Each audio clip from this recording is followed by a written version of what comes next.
Mass Effect Genesis is an interactive comic that summarizes the events from Mass Effect 1. Would you like to review the story so far? Of course.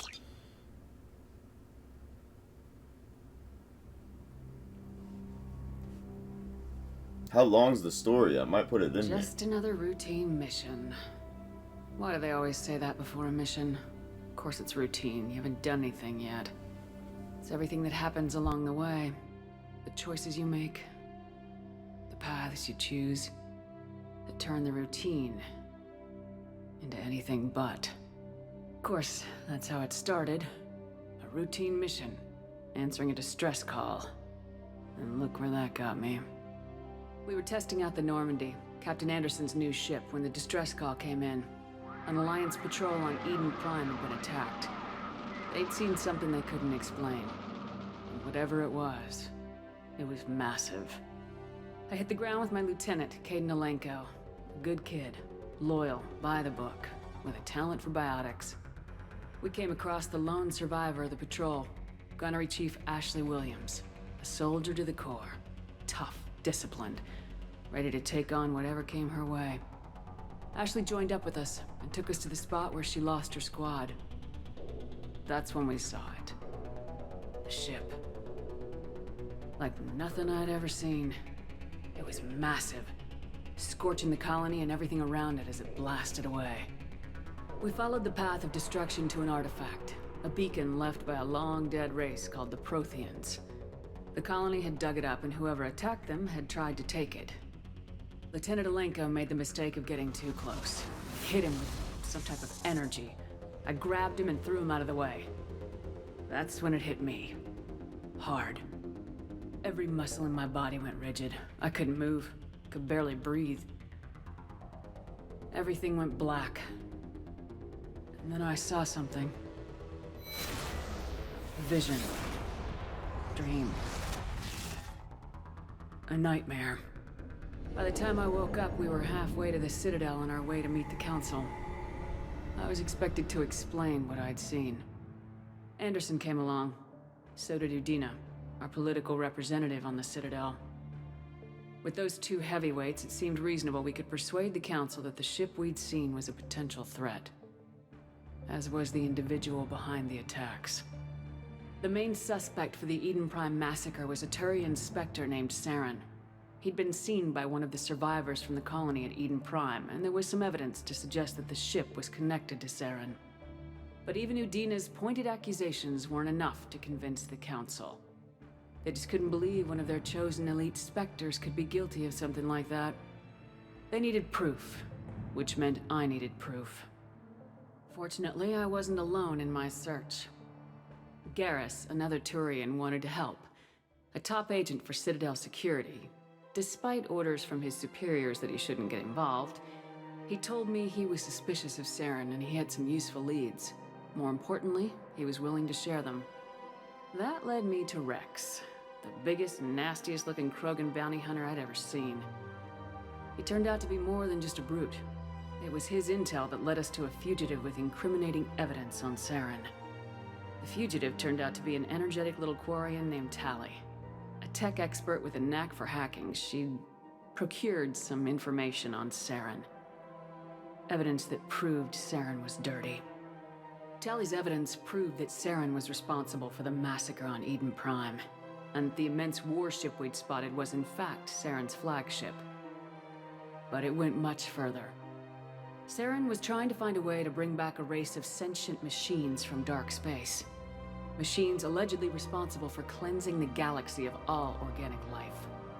These Reapers were blamed for wiping out all life 50,000 years ago, including the Protheans, then disappearing back through the mass relays to dark space, leaving no trace that they'd ever been. That explained why Saren was after the beacon, and it made some sense out of my visions, but not much else.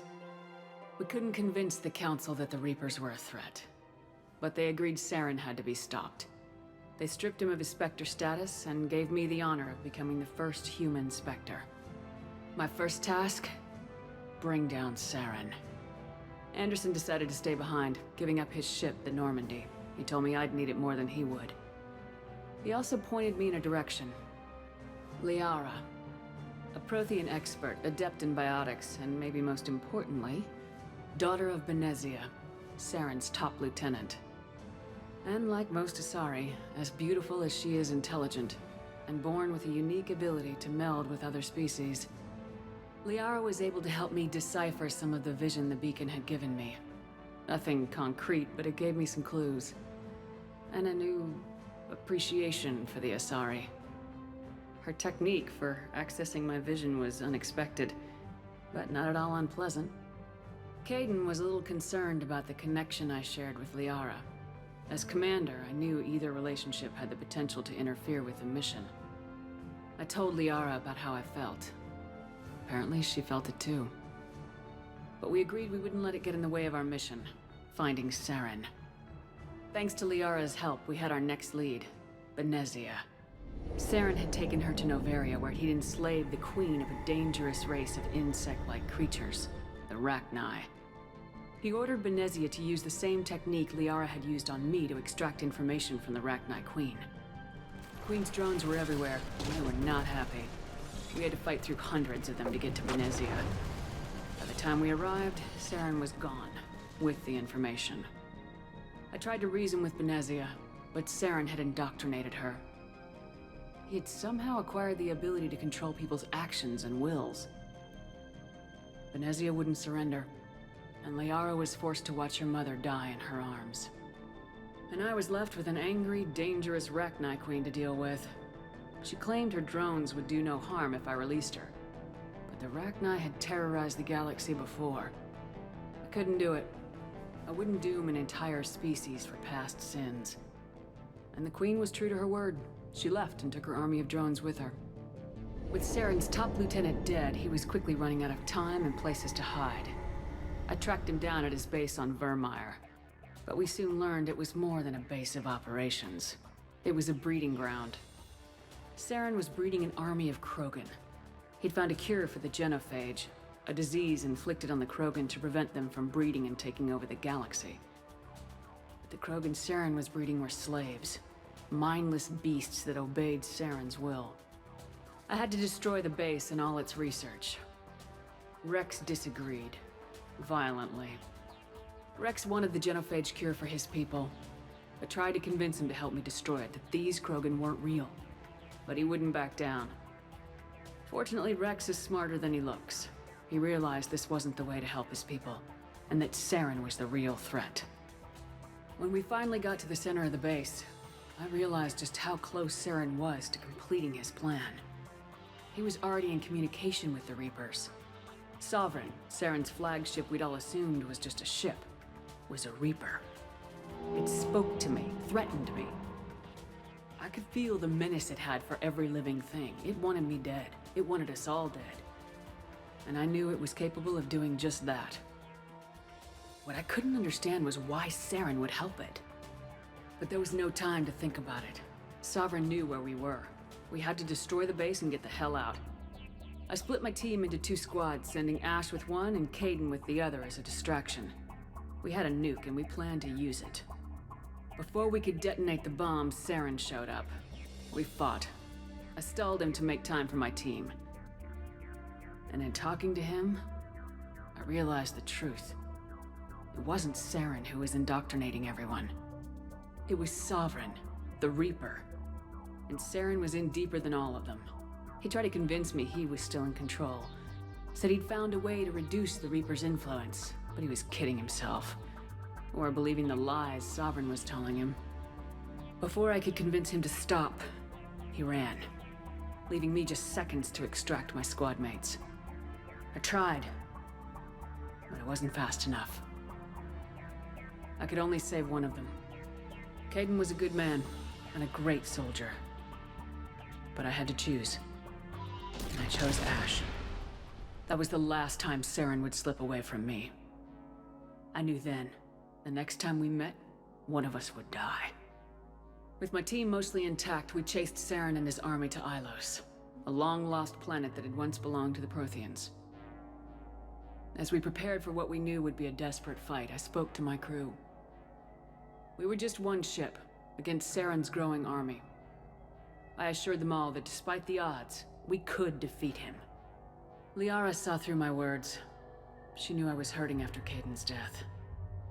She could sense my doubts. We both knew this mission could be our last. Until that moment, we put our feelings aside for the sake of the mission. But why wait?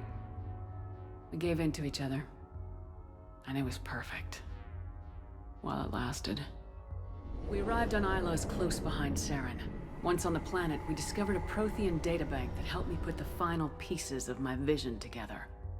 The Reapers had come 50,000 years ago, and every 50,000 years before that, each time purging the galaxy of life. The Protheans had fought and died like every species before them, but a few survived long enough to leave a parting gift.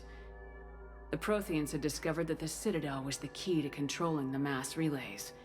By sabotaging the Citadel, they found a way to close the relays to dark space, slowing the Reapers' return, giving us the time we needed to find a solution to stop the Reapers once and for all. Saren knew this. He was leading his army to take control of the Citadel and re-establish the relays to dark space, bringing the waiting Reapers here to destroy us all. We followed him to the Citadel. It was intact, but heavily damaged. He'd caught the Council fleets by surprise, and they were only now regrouping. And with Sovereign as his flagship, there was little hope that the fleets could counterattack with enough strength to take back the Citadel. But Saren was done running, and I was done chasing him. As the Alliance and Council fleets battled Saren's army outside the Citadel, I cornered the Turian bastard in the Citadel tower and confronted him. He died believing that the Reapers would save him. As I fought to regain control of the Citadel, the Council's flagship, the Destiny Ascension, fell under attack. Despite Saren's death, Sovereign and Saren's army continued to fight. The Council was aboard the Destiny Ascension and they were requesting assistance. But I knew in order to help them, I would have to put our human Alliance fleet in jeopardy. The Council had to be saved. They represented the hearts and minds of the galactic community. Without them, the fleets would be in disarray. Even with the Citadel back in my control, Saren defeated and the Normandy leading the combined galactic fleet, the battle against Sovereign, a single Reaper, was relentless. They took the combined fleets of humanity and the other races, but in the end, Sovereign fell. But the costs were immense. While humanity's efforts in the war earned us our first seat on the Council, it was a hollow victory. The Reapers were still out there. I knew the fight was far from over, but as the one who'd led the fight against Saren, I was given new responsibilities. The choice of humanity's first counselor was left to me to decide. On the one hand, Udina, the lifetime politician, ruthless and ambitious, he would easily navigate the political landmines that would soon be placed before him.